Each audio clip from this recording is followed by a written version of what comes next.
Hello, beautiful souls, and welcome to another astrology week. This is the week of April 28th through May 4th. This is such an interesting week. I believe the first week of May is actually really sweet. I think something in your life is starting to have momentum. You're starting to break free of something. You're going to get more clarity.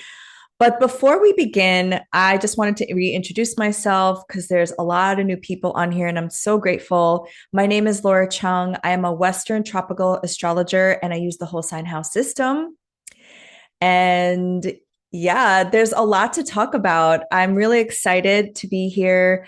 I had a great week. I saw the film Sinners, and I'm going to do a separate video about the astrology around the director, Ryan Coogler, and the transits that were going on in his life when he downloaded this film, because I've watched a lot of his interviews and he has a timeline when he downloaded this film, and there will be spoilers, but if you haven't gone to see this movie, you need to see this movie. I love vampire movies and vampire books.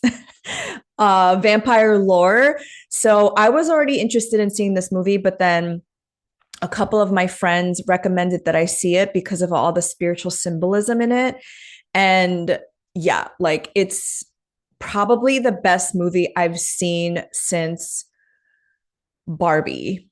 And I would even argue the symbolism behind this movie is just so rich in culture. And anyway, I could go on and on and on about it.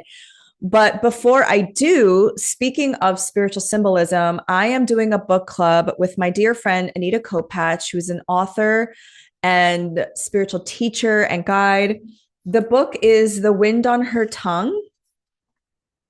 This is the second book of the Daughter of Three Waters trilogy. And this book is based on Oya, who is a Yoruba deity of change and the wind. If you know the Storm from X-Men, her mythology is loosely based on Storm's character is loosely based on Oya's mythology. The first book, Shallow Waters, was based on Yemeya, who was the Black Mermaid. And because Anita's my friend, I know like kind of behind the scenes of how she downloads these books. And when I say download, I mean she receives them through signs, through visitations, through very, I don't think they're mystical because that's how I write my books, but some people might say they're mystical means. And we talk about how she does that, the symbolism behind this book, because there's so much. And also, we're going to offer you prompts on how to unfurl and how to discover the magic within you, because that's really what this book is about. It's about understanding the magic and talents that you came here with and to not be afraid of them, but to use them for change. So that is on May 20th. It's the beginning of Gemini season. So we wanted to give you some time to read the book. I took my time reading this book. But her first book I read in 2 days. It's a very easy read and it's really, really, it's really good. So all those links that I'm about to mention are down below in the description box. And then secondly, I just launched a project with my friend Leah called Cha, and Cha in Korean. And I think it's also Chinese also use Cha for tea. So basically, we wanted to have these real in-person conversations with some of our friends that are based here in New York. And they're conversations about art, music.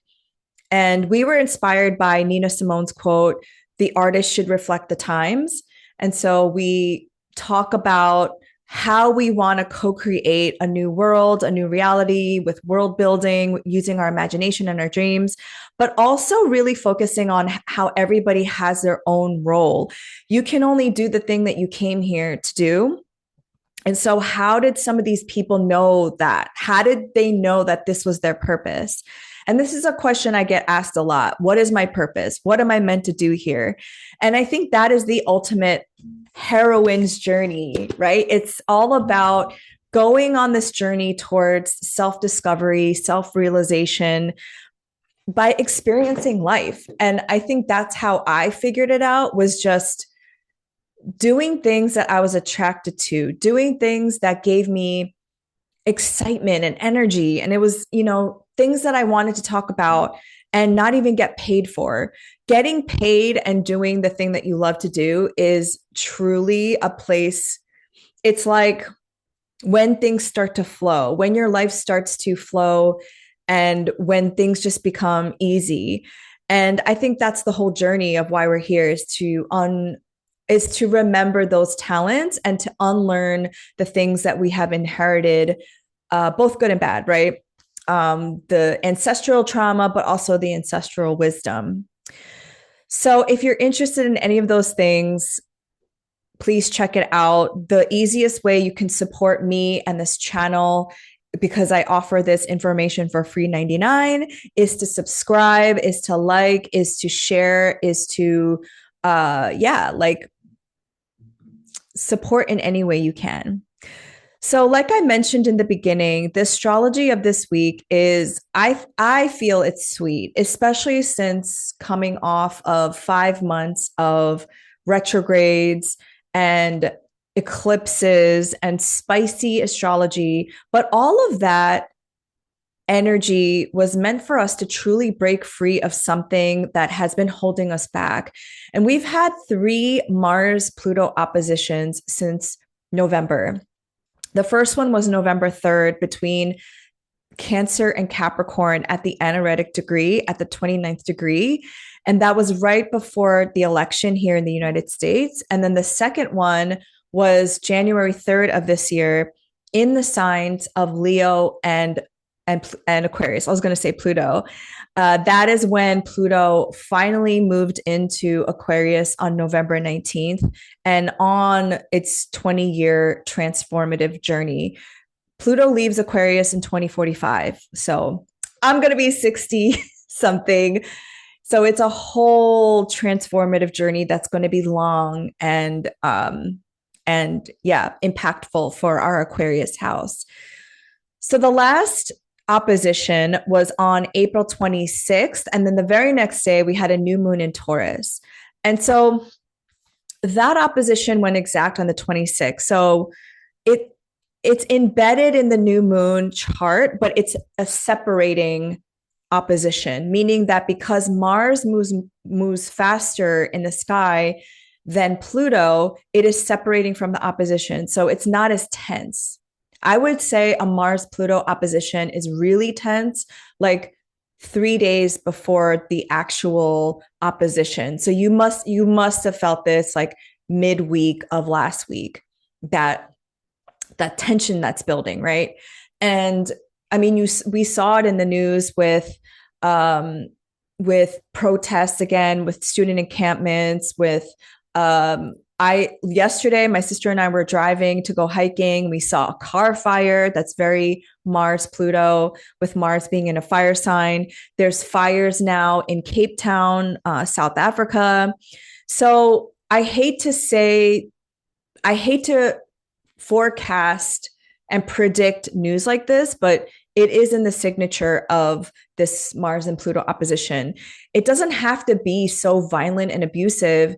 It can be symbolic of you standing up to an abuser or an abusive situation, standing up for yourself, and having the bravery to do so. So on the Mars-Pluto day, which was Saturday, I was asked to read something that I wrote, which is my second book. And I share some of my history in being a domestic violence survivor, victim. And I was telling the audience, who are other DV and SA survivors, that I don't resonate with the term victim anymore. I don't even resonate with survivor anymore. I see myself as a co-creator, but that part of my life is a part of who I am. It is a part of my history. It is a part of how I am the way that I am today. And actually, it was me doing ancestral healing, and it was really understanding the context in which my abuse started, the root, right? It is why I'm so passionate about doing the decolonial healing and doing ancestral healing, and also understanding how, in the bigger context of history, we are all victims of white supremacy and colonization and capitalism. So I spoke and I read a passage from my book, and I was getting emotional because I remember that period of my life when I was starting this journey in like 2017, and feeling so lost, knowing that I had to heal and knowing that I didn't want to repeat this cycle, but not quite knowing what to do or where to start, and just feeling really alone. And so that's also why I speak up about all these things, because silence makes us feel like we're in it alone, and that we're, this perpetuating individualistic mindset, whereas we heal in community. So even though I don't know you, or you're just watching this and we're not like having a dialogue, I just want to say that I am in community with you. We are sharing space together and energy, and this is an energy exchange. So, me finally, not that healing is like a final destination because it's linear, but sharing that on the final Mars Pluto opposition, I felt like I was breaking free of some cycle that was holding me back. And I don't want that story to define my future anymore. I want to have the courage to say, I'm not going to blame my parents. I'm not going to blame, even though that's so fun and so easy, I'm not going to blame them, because that means that what happened to me still has control over how I live my future. And I don't want it to be that way. So writing this book has been really cathartic for me and healing for me, because it's a way for me to rewrite my own story, not erasing the past, but rewriting how I show up moving on. So that is not the violent act that happened on the Mars Pluto opposition, but that was the final. I'm going to stand in front of all these strangers and share my story. And I was nervous, I have to say. Like, I'm not nervous sharing my videos on social media, and I'm not nervous usually, but when it's that vulnerable and that private, I was shaking a little bit, but I knew that that's what I had to do, because again, Mars and Leo is about being creative and using your creativity to be brave and expressive. So that was the new moon in Taurus. And then in 2 weeks, because we're in a waxing phase of the moon, we will have a full moon in Scorpio. And this full moon is also kind of, ooh, that's a sign. This full moon in Scorpio is also very dynamic because it will be opposing Uranus and Taurus. So this whole, these 2 weeks are bookended by these very intense and I like dynamic lunations, because they are inviting us to break free of something, to liberate ourselves from something. And Uranus has been in your Taurus house for 7 years, trying to liberate you in some way that has been stuck. Because if you think about Taurus, it is a fixed earth sign. It is all about steady growth. It's about planting seeds, planting roots. It's about literally fixed. It's being and some might say being a Taurus is stubborn because you won't move, right? And I have fixed signs. So I understand the fixed nature of fixed signs and how frustrating that can be. But Uranus is there. Uranus is the planet of liberation, awakening, and rebellion. And it's been trying to liberate your Taurus house for the last 7 years. This summer, on July 7th, I believe it's July 7th or 9th. No, it's July 7th. Uranus will move into the sign of Gemini. And that's a big deal. That's a different vibe. That's a different energy. So yeah, these two lunations that are bookending these 2 weeks of the waxing phase of the moon, which is about growing, which is about having more light and clarity on something, I think is very, very, um, it's very significant to the times that we are in right now. And I think you're going to find that the more we get into like mid-May into Gemini season, things are just going to feel like they're moving more quickly because we'll be in an air sign season. All of the planets will be out of their shadow. Pluto will go retrograde, but for the most part, we don't have a retrograde until the next Mercury retrograde. So you're going to find that the momentum is going to keep moving.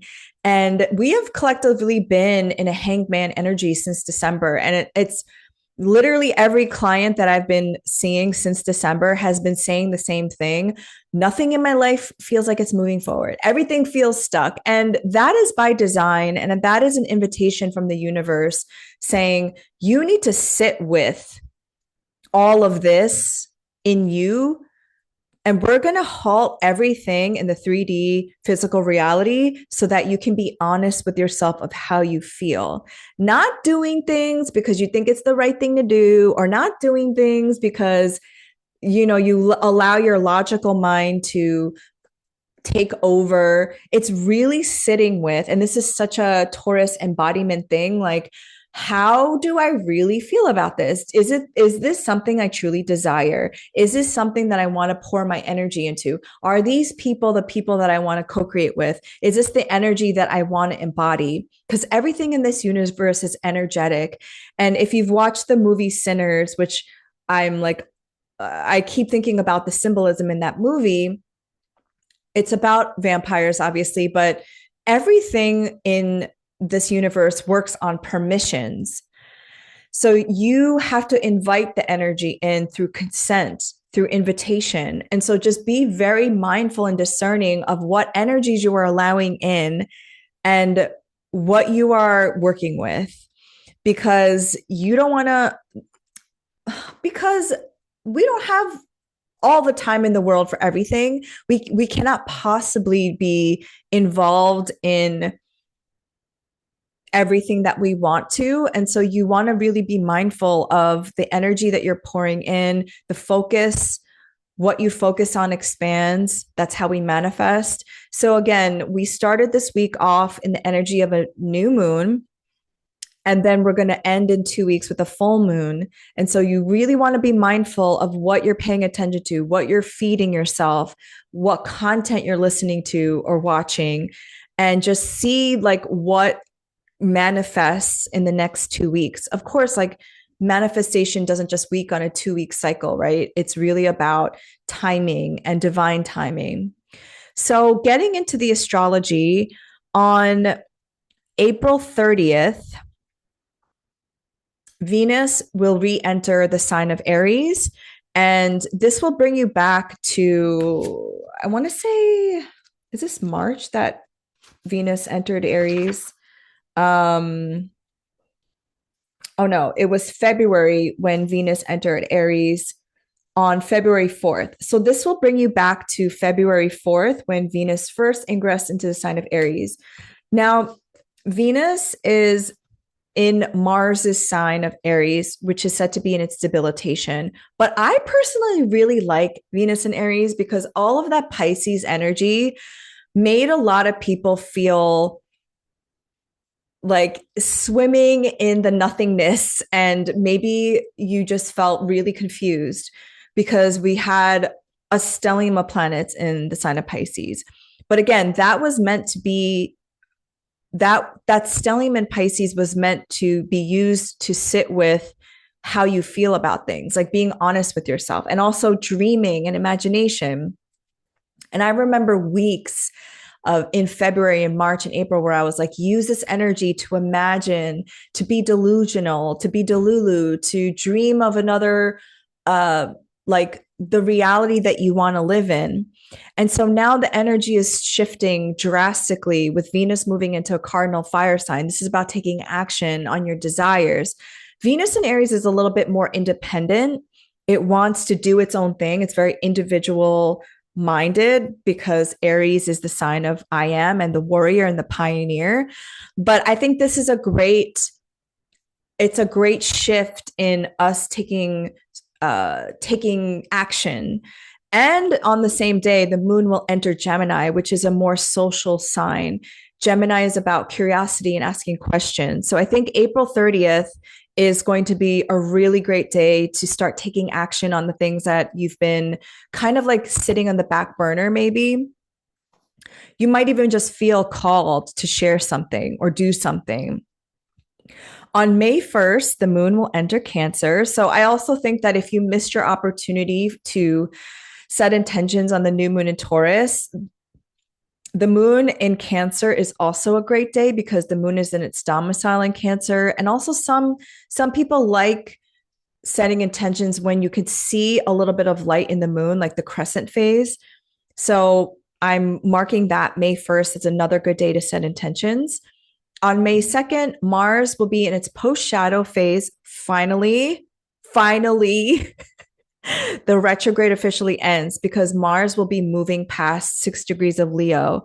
So that officially ends the Mars retrograde story. And Venus in Aries will conjunct Neptune in Aries at 1 degree. So May 2nd, again, too, is another day where you might be feeling very inspired. When Venus and Neptune come together, especially in a cardinal fire sign, is I have this like dream, I have this vision for the future, and I'm going to make it happen, like really believing in it. When Venus and Neptune met together in Pisces, that's more of just like imagination, being a little delusional. It's giving like Seven of Cups energy in the tarot. It's love is possible, unconditional love, and loving on people, sending loving voice notes and messages, and just really being in the feels. Whereas Venus and Neptune in the sign of Aries is about taking action on those feels. On May 3rd, the moon will enter Leo. And when the moon enters Leo now for the next 20 years, it will be opposing Pluto. So anytime that happens, some feelings, some deep shadows, some things might come up to the surface for you because a moon in Leo is all about expressing, right, creatively, and also really believing in yourself. So anytime the moon opposes Pluto now, some shadow aspect might come out and reveal itself for you to integrate. The very next day, Pluto will retrograde at 3 degrees. And so Pluto in our lifetime has never been in the sign of Aquarius. And this is the first time that it's going retrograde. And on the same day, this will be the first quarter moon. So this is the halfway point between the new moon and the full moon. So at this point, around May 4th, again, the day before, the moon will oppose Pluto. And then May 4th, this is the first quarter moon, and Pluto will go retrograde. So at this point, you're at like this crisis point of a pivot point. You need to make a decision. You need to pivot something. Maybe something's not going your way, and you're like, you could either be stuck there or you can pivot and do something else. So that is the week for April 28th to May 4th. Like I said, I think this is a really sweet week, the first week of May. And we're going to move later on in the week with the next week with Venus coming out of its shadow. And then we're going to have that full moon in Scorpio, which is a very deep moon, and it's opposing Uranus. Again, something in your life wants to be liberated. Some story, something blocking you. It could have something to do with financial mindset. Like if you're still operating from a lack mentality or scarcity mindset or poverty consciousness, this is the time to do that work, because Taurus is about embodiment and value and worth, because it is ruled by Venus. And then Scorpio is the opposite sign of that. And it's all about this idea of detachment and non-attachment to the physical realm. So there is this duality of knowing that Earth, everything has been abundant. It's not the abundance that's the problem, it's greed. It's that there's a certain amount of people that hold and hoard all of the wealth of this world. So holding those two things doesn't negate the other. Understanding that capitalism, the structure of capitalism that extracts and it violates life on Earth, holding that while also understanding that this is the system that we were born into, and that it like we didn't have a choice in it in some regards, but we can choose how to divest from things when we can and put our money and our value into businesses and companies that we believe in. That's how we hold the multitudes. Something that a lot of our guests and something that we talk a lot about our guests on Cha is this idea of perfectionism, that perfectionism is a colonial paradigm, that if you can't be perfect, then you shouldn't do it at all. And that's just not the case. Perfectionism it's just not possible when we are multidimensional beings having a multidimensional experience. So you do the best that you can, you do the inner work, and you try to mitigate as much harm as you can within the system of harm that we inherited. So that is the week. And again, thank you so much for watching and commenting. I really appreciate all the comments and all of your insights. And I will see you next week. Bye.